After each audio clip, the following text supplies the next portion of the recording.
Alright everyone, welcome to Scicomm Monday. Sorry for the little bit of audio mix-up that we had. It's always fun when you're working with new technologies. There's always going to be a few bugs here and there about stuff.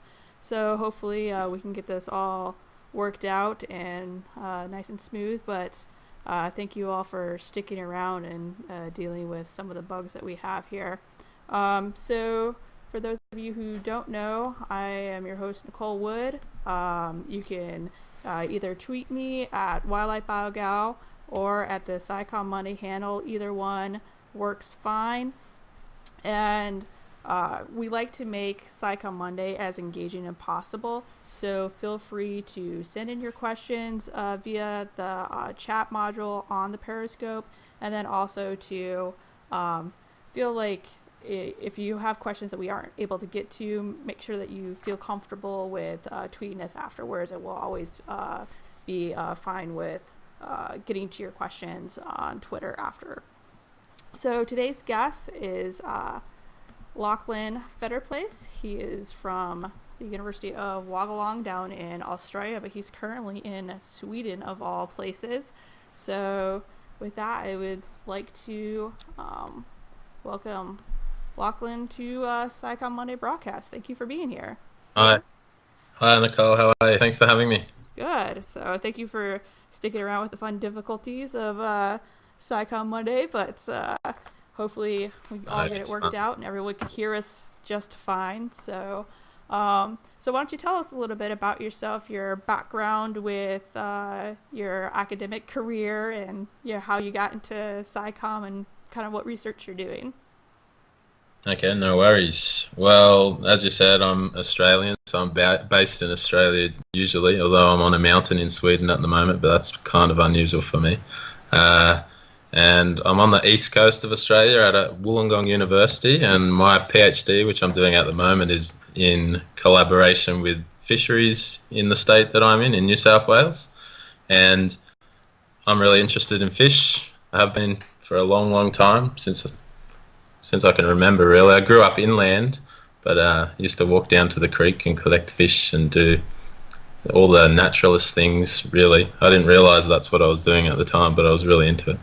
And that eventually led me into doing a science degree, and I took a whole lot of time off after doing a few years of that and came back when I was about 29, and then that's when I really knew that I was into ecology, basically. And did a marine science degree, and then went on to do some honours, and that's when I started working with the fisheries, so Department of Primary Industries, really, in New South Wales, and did an honours thesis and started to do some research on fish, and decided I loved it, and went back and did a PhD, which is what I'm doing now. So I'm about 4 years into a PhD. So too long into a PhD, but I'm getting there. I'm getting close. Hopefully in the last... I don't want to put a date on it, but the last couple of months, so we'll see how we go there. And basically all of my research focuses on fish communities that are found on soft sediments, which is probably not as exciting as coral reefs, or people think it's not as exciting as coral reefs or temperate reefs or estuaries, but it's actually the dominant habitat type on the planet. So people don't often think about that, but the soft sediments in the ocean dominate the world, but we often don't look at them. And if you narrow it in a little bit, I focus on sand. So up on the shelf, I look at communities on sand. and sounds like it wouldn't be that exciting, but when you go and have a look, you start to see some really interesting things. And why I think that's exciting or interesting is we don't pay much attention to it, but a lot of our fishing effort happens on there, on that habitat. And when you look at things like marine protected areas, a lot of the area that's covered is actually over these sand areas or soft sediments, but we don't do a lot of research on them, so we don't know exactly how that type of management works, or if it can, or if it is working at the moment. So there's not a lot of research in that area. And so my collaborators and me, or my supervisors and I, so one from Wollongong Uni and one from fisheries, wanted to look at this issue, and so we decided, okay, we want to see what's there firstly, and so we use these baited remote underwater cameras that you mentioned, and basically that's just throwing a camera down off a boat, down to the seafloor, remotely films fish, and you throw out hundreds and hundreds of these cameras, and basically we put them in areas that are commercially fished, areas that are recreationally fished, and then areas that there's no fishing allowed, and we start to compare the communities on sand and see if they're different, or if they're not different, why are they not different, if there's different management happening there. And so yeah, that's a big part of my PhD and what I've been doing over the last probably 4 years. I think I've got over 400 of those videos, which all go between a half an hour and an hour, and they're taken in some from 10 metres up to about 60 metres depth, so fairly deep as well. So quite involved getting those really deep bruvs. You see really interesting things. You see things like saw sharks and all sorts of things, gurnards and all these different species that people that live on the coast, just off the coast, a couple of k's, there's these really interesting fish doing all these crazy things, and people don't really get to see that. It's usually too deep to scuba dive there, or there's no reef, so people don't scuba dive there.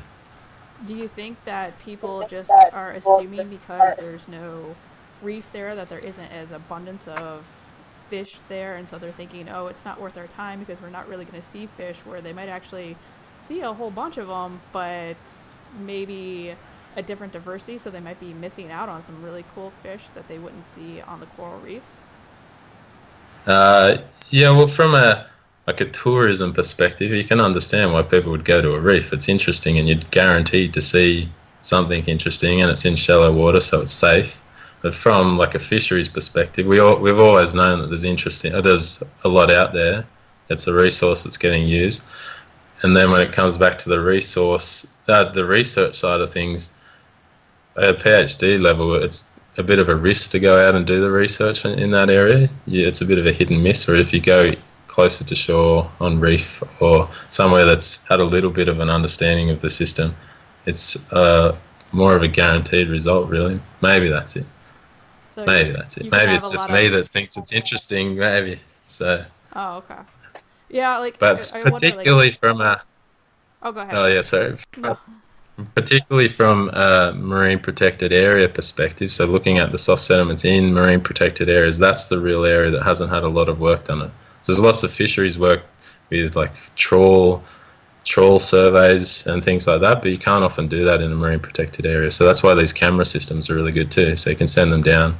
You're not actually extracting any fish. You're not taking any fish out of the water, but you can go into what can be sensitive areas and put out cameras and sample the fish communities. So it's and show people what you're seeing. Then, yeah, a little less invasive. So that's why that technology is pretty handy. Yeah, like I wonder with the, like you said, the kind of hit or miss thing, are you like having concerns of where you just aren't going to see any fish at all there, and then thus your data is just going to be a whole bunch of zeros, and that's kind of the worrisome aspect of it for your PhD?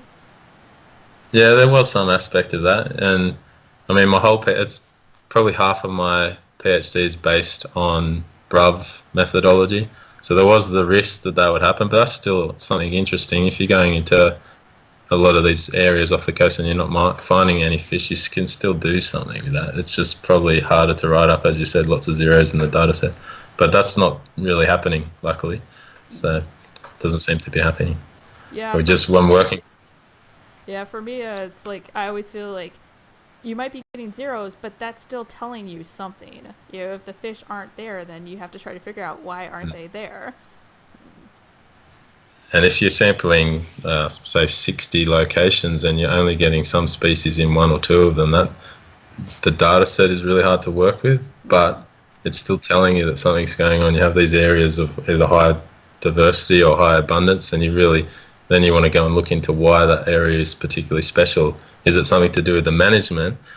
Say, no take marine reserve might be on that area, or is it something to do with the underlying habitat, or was it always like that? Is it irrespective of what the management is?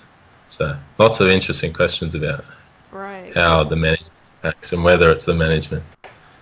How long have the baited underwater or baited remote underwater videos been taking place? Is that a newer thing that's happening? Because I'm Uh, trying to think of, we have the camera traps that we put out in woods and everywhere else around here to see, land mammals and, other species. And so it's just like that seems to be, you know, on the newer edge of technology of, people like really hardcore using that all the time now is the underwater camera systems. Would you say that it's pretty much about the same yeah. lifespan as what we have here on land, or is that still kind of newer just because of the Well, technical issues of going underwater? yeah, I think so. I think there's starting to be more and more and more baited remote underwater videos, but it's relatively new. But it's always got that time lag behind the terrestrial side of things. So probably once the camera traps were happening, it's probably 5 to 10 years before it really starts taking off underwater, just because of the technical side of things. But a really interesting thing that we're using now, though, and probably the last 5 years it's becoming really common, is stereo video. So you send down these stereo video systems, and then you use another program to calibrate them, and you can like triangulate a position in 3D space. So you can measure fish. It's Oh, really quite accurate. So you can send your cameras down. You don't just count how many fish are there and what species there. Then you can actually measure them. So that's really handy too. So kind of that little extra bit of technology is kind of on the forefront. So over the last 5 years, and that stuff's really handy. yeah, So I read a paper probably 3 or 4 years ago about, I believe it was elephant seals, and they were trying to get some 3D imagery of the elephant seals to track the mass that they were losing as they were lactating throughout the season. So you're getting to do a little bit of something like that just underwater. yeah, yeah. So very interesting stuff. Nice. So we've got some of your videos up here of things, so I figured we might as well share with everyone. And just a reminder to everyone out there on Periscope, if you have any questions for Lachlan, please feel free to send them in and we'll get them asked, because we know that everyone likes to ask all those questions. All right. So I think like what we've got up here You is, might have to tell me what one's up.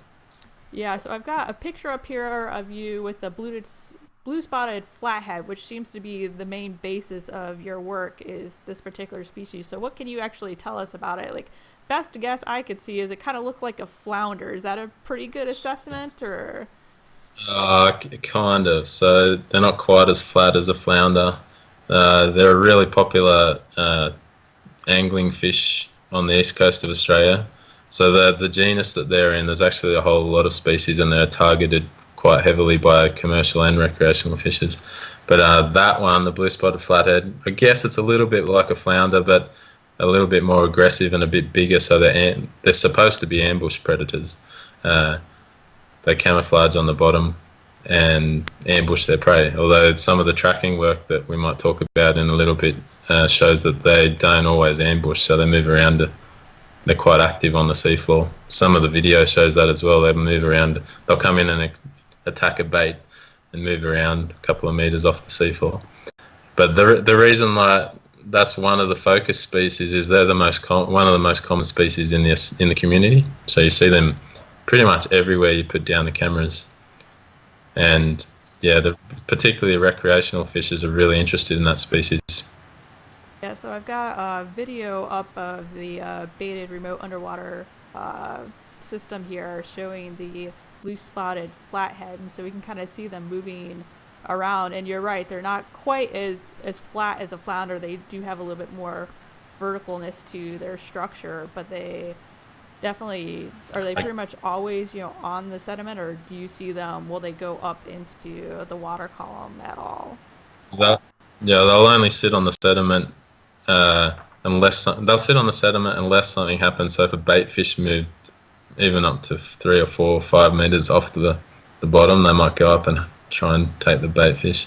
But they will come in. So you see them when you catch them as well, and you put them in a container. They change colour to try and match the container. So they have this. They can change their colour to suit the substrate, and they can be quite white, or they can be really, really dark as well. And they change their spots, which is really interesting. So you have them. If you have them on a tank, you can almost put a white bottom and a black bottom in the bottom of the tank, and they'll swim and they'll change colours.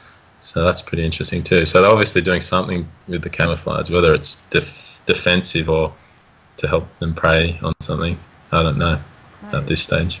So is it like a pretty instantaneous color change, or is it a more gradual color change?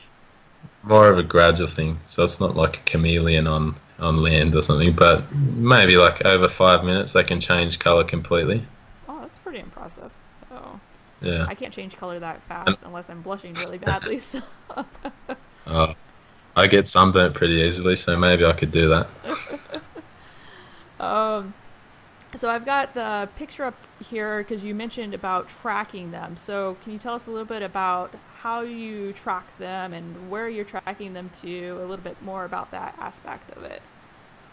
All right. Well, so when I talked about using the baited remote underwater video, that's really to look at so you're looking at abundance metrics and what species are there. And then some of the results we're starting to see, for some of the species, you might not have seen a very big difference across areas that there was no fishing happening and where there was quite heavy fishing happening. We weren't seeing big differences in the numbers of fish, and so we start to think about why that's happening.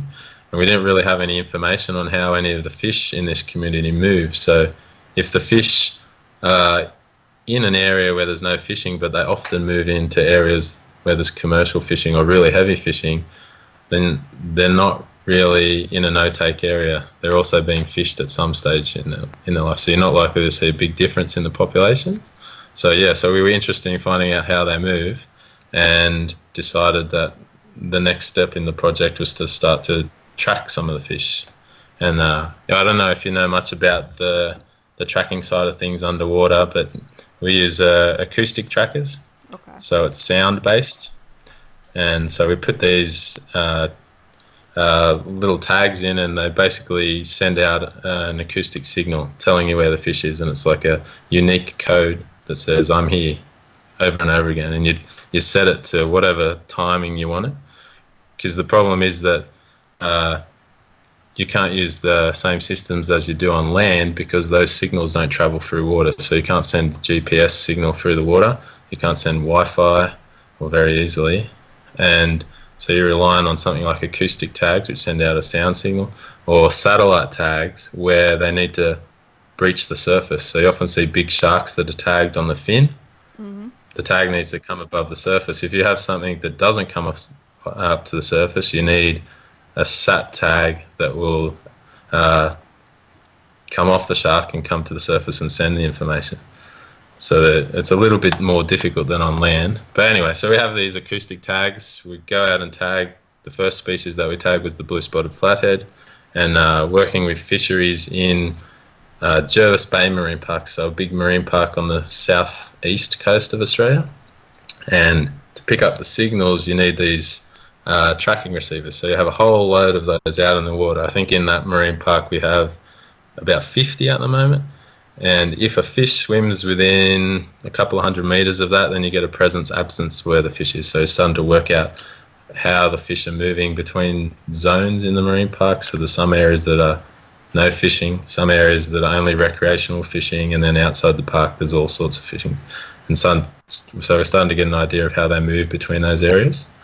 And also within that tracking array, so we call it a tracking array, we've got this one small area which is called this VPS system, and that's made by a company called Vamco, and lets you work out not just where the fish is, a presence absence, to within hundreds of meters. It lets you know where the fish is to within meters, and you get this really fine scale position of the fish, almost like a GPS tracker on the land. And so that's like really at the forefront of the tracking, or underwater tracking, or getting like that really fine scale positioning of the fish. And that data, that stuff's amazing. Although, in contrast to the baited underwater stuff where you get lots of zeros in the data set, you get back a data set from this VPS system, and you're talking about 11 million detections of 60 to 100 fish over 6 months.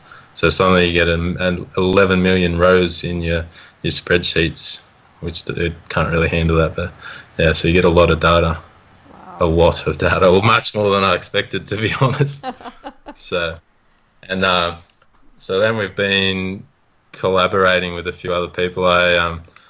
My supervisor from fisheries, he's got a few other species that are tagged around the marine park. He does some stuff on reef fish as well.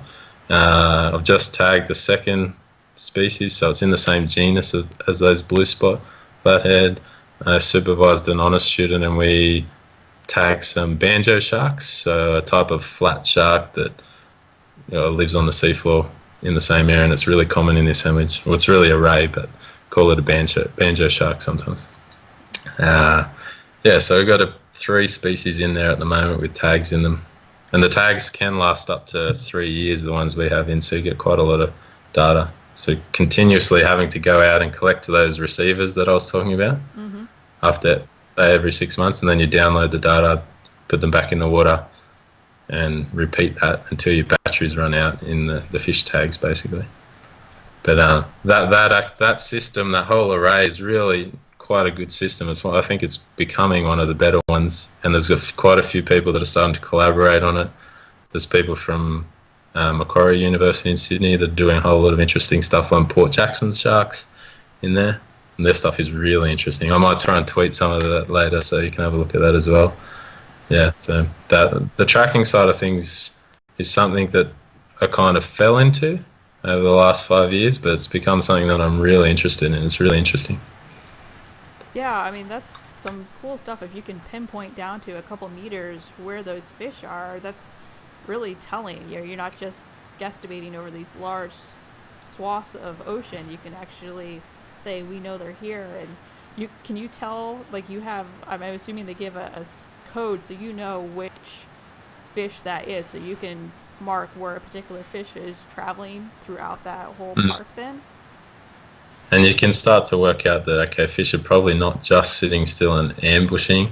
But the big thing about fish on sand is because there's no obvious structure. So there's nothing that looks like the fish would hang around. So there doesn't seem like there'd be any reason for them to hang around. There's always been this kind of idea that fish on sand won't have a home range, or they won't show side attachment for very long because there's nothing really keeping them in any one position.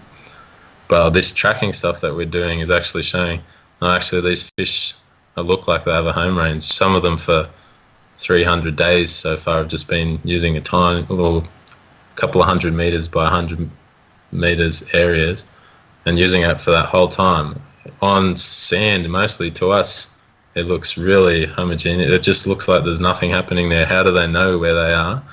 But obviously at some finer scale, they can tell the difference. But again, like in all things ecology, it's complicated, and they don't all do that. So some of them have done other things, like headed off to... I thought I had this really cool story, actually, that the fish are doing the opposite to what everyone does, and they have a home range. And that was after about 100 days of research. And I said, yeah, this is great. My story is easy to tell. It's interesting, and it's the opposite to what everyone expected. 200 days, yep, that was still the same story. And then about 250 days into tagging, when I was just pretty confident and was writing up, about a quarter of the fish turned up at Bondi Beach, which most people would have heard of. And that's about 180 kilometres north of where this bay is. And some of these fish are 30 centimetre long fish, so they're little fish that live on the bottom. For some reason, they just got up and left. And so that added a whole nother angle to the story. So there's something going on, maybe some sort of migration, or the adults are moving off, but we're still working on that one. But that's interesting. Maybe they like to go on holidays because Bondi Beach is pretty nice. Yeah, I I don't always know. keep hearing about it. It's one of the beaches that you always hear about. When people talk about Australia, they always say Bondi Beach. So, yeah, maybe it's just Yeah, they had a holiday or on their way there. So, yeah, um, yeah, I think that's really interesting and telling too. Of we have, at least on the terrestrial systems, it's we kind of forget sometimes that species have these cycles, these annual cycles, or these, even multi-year cycles, and we have to make sure that as we're doing our studies, that sometimes it's so easy, especially when we're doing either masters or PhD projects, just to focus in on that one little area because we just want to be able to get that quick snapshot of what's happening, be able to write our paper and be able to graduate. And yay, we found something really cool, but it's only just a small little speck in their whole life journey, and there's so many different factors that could be impacting where they are and what they're doing. So yeah. I definitely think you have hit the nail on the head there, and I guess it's a luxury in many cases to be able to do the long-term sort of research. And I mean, even I think there's 5 years of data that I have, including my honours. It's still a snapshot. You still want to have a long term. You want to have all different seasons, all different weather patterns. So lots of interesting results. But you also, like you say, you got to keep in mind that it is a snapshot. but what's really So nice though is with the videos is that you can have people say 100 years from now, they actually can verify, okay, this is what it was you're seeing versus, when we pull up fish or species. I know when I go out and do surveys, I think I saw something, and I'll write down, what it is I believe I saw, but being able to have that photo, then I can actually truly have someone that verifies what it is that, that species that I identified, and you can have that person identify it 50, 100, 500 years from now. And I think it helps you create those more verified long-term data sets, because you kind of wonder sometimes with some of the data you have coming in from people, it's like, how accurate were they in those identifications of the species that they were seeing or the numbers that they were seeing? It's, when you're flying overhead on a plane trying to count the number of swans out there, it's kind of hard to do it if it's 1,000 swans. How accurate can you be? But if you take a picture of it, you can take your time and go through and count all of them. And same thing with your fish. And then someone in 100 years can come back and use exactly the same technology, the same methodology, and do the same thing, which is actually really interesting. Because if I had the data from 100 years ago, we do have snapshots, so you have text them talking about various species that you see in this marine park, but they use different names that don't describe them in the same way that we do, so we're not entirely sure that they're even talking about the same species, which is kind of frustrating. If you had video, and you can just look back and say, oh, actually, they call it something different, but these are the same species, that would be really, really handy. Right. So, I really. have the same issues as, okay, were they all talking about the same swans? Or they, what's going on? And so, it's, from, sometimes just region to region or time frame to time frame. There's so many different names of how people describe the same species, and you have to try to tease through that and figure it out. So it'd be nice to have that photo be like, yes, that truly is that. And yeah, it would be handy. And there are moves afoot by various people. There's a researcher in Western Australia, Tim Langlois, to try and get all of this data from the bruvs onto like a central database and repository where at some point it all becomes open access as well, so people can get hold of this stuff as well, because there's thousands and thousands and thousands of hours of this footage sitting in storerooms all over the world, really. And it's a shame. I have more hard drives than you can imagine. I think I have like close to 80 terabytes of hard drives sitting in my office, and it's backed up in the fisheries office, and it's everywhere. I don't really have the capabilities to deal with that kind of huge file size and that much data, but it's probably the same all over the world. It'd be a shame if it all just gathered dust and eventually disappears. But we have the technology now that you could get it onto a big database and someone can use it in 5 years, in 10 years. So it will happen though. It will happen. yeah. Yeah, that's Be almost very kind of where interesting you to need to see. have it set up to do sort of a citizen science thing of where you can have people come in and start watching the videos and be able to catalog it all for you. Because, yeah, just one researcher, there's no way that you can watch all that. I know the few camera traps that I have around here that I'm playing with, just processing all of those pictures and videos, it's almost impossible. And I could only imagine a large scale project of any sort of like remote sensing like that. It just, I would never ever get through it at all. It's impossible, I think. Yeah, there's definitely a lot of time spent sitting in front of a screen, yeah, analyzing videos.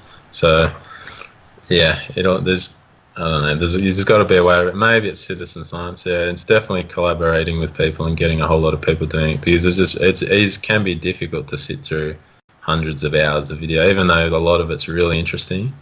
It can eventually get really tedious. Really, I like probably a lot of things where you're doing repetitive research can do that until you see the results and something in the hand. Then it gets exciting again. But I'd definitely recommend not individually going through that many videos. So, I mean, I have had help. One of my, he's doing a PhD now. I did supervise him doing honours, but he's done a lot of, for one chapter, he's done a lot of the videos in my project as well. So that was really, even just having that has been really handy.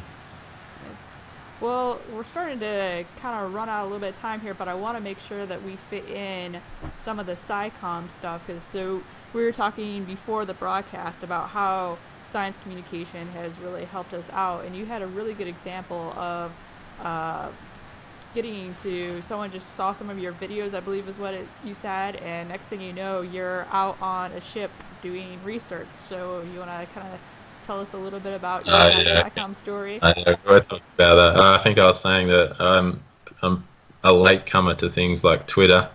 I'm a part of a group called Fish Thinkers. That's a science communication group with another guy, Matt, and we do things on Instagram. And I was a latecomer to Twitter, but I'm a big convert now. And yeah, so I think Twitter's great for collaborating, and that's the big thing that has made me realize that Twitter's a good thing. And the example that you're talking about is, so I'd filmed some saw sharks in my project, and then I'd been talking to Professor Jane Williamson. So she's a professor in Sydney, so not at my university.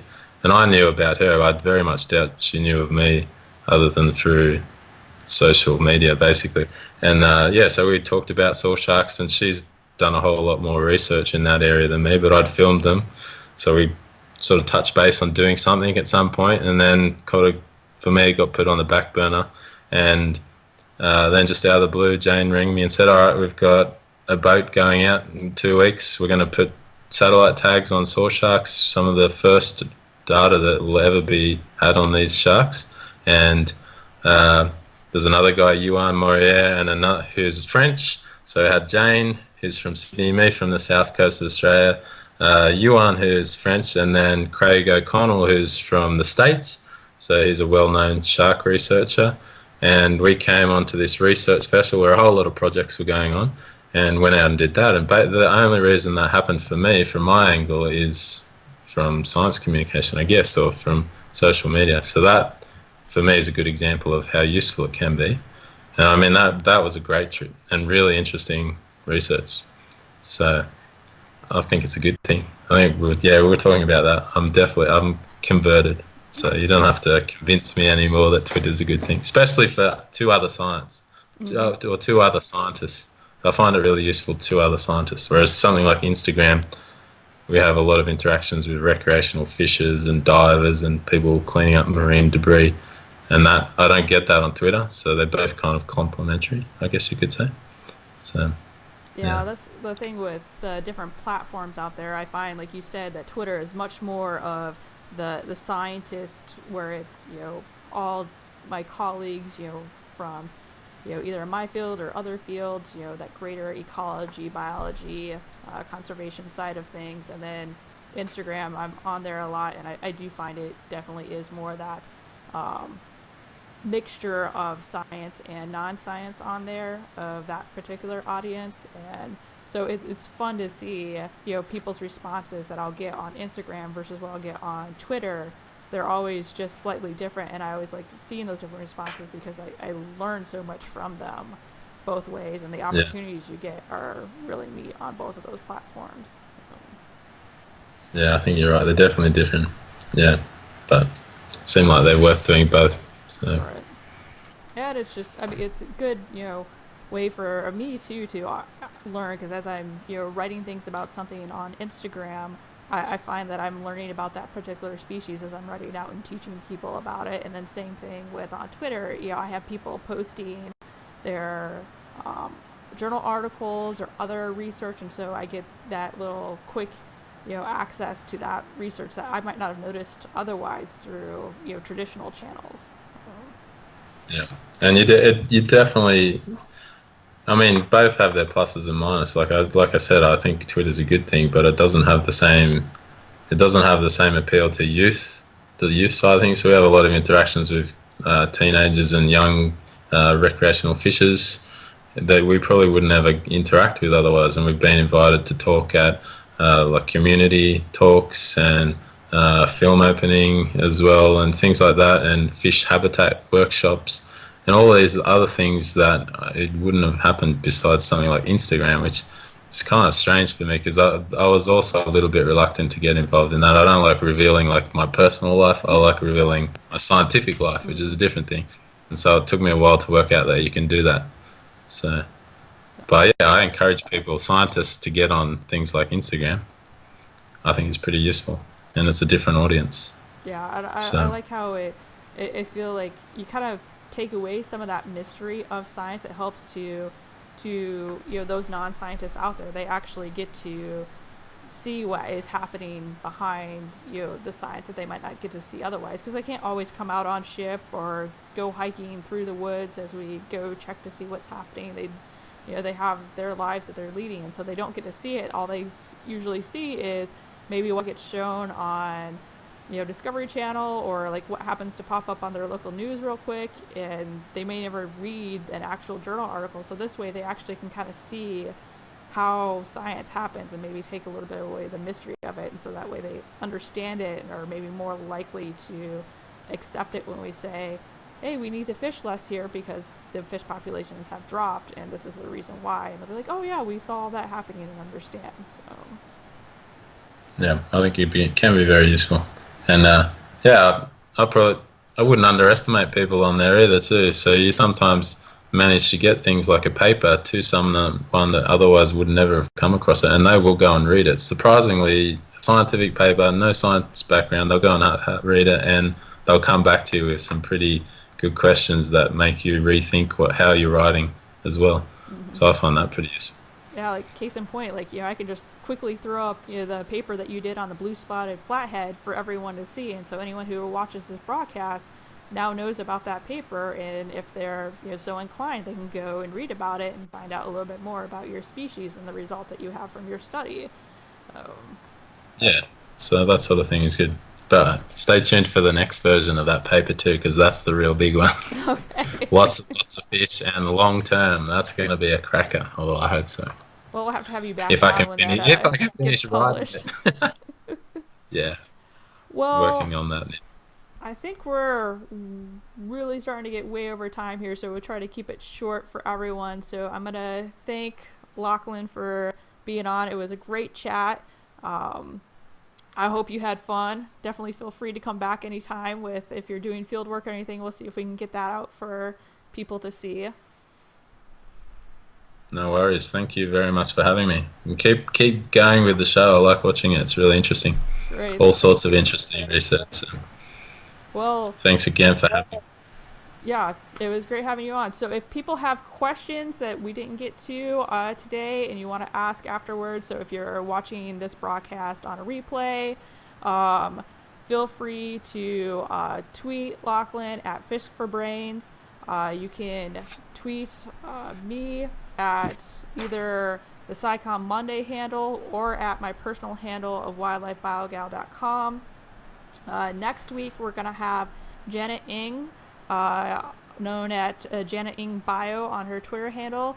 She works with birds of prey, so if you like your hawks, all you ornithology folks out there, definitely tune in for that. So it should be fun. She does some really cool work up in Canada with the hawks up there. So with that, we're going to sign off and hope you guys have a great rest of your Monday. Make sure you go out, explore, do some science, and have some fun, and hopefully we'll see you next time.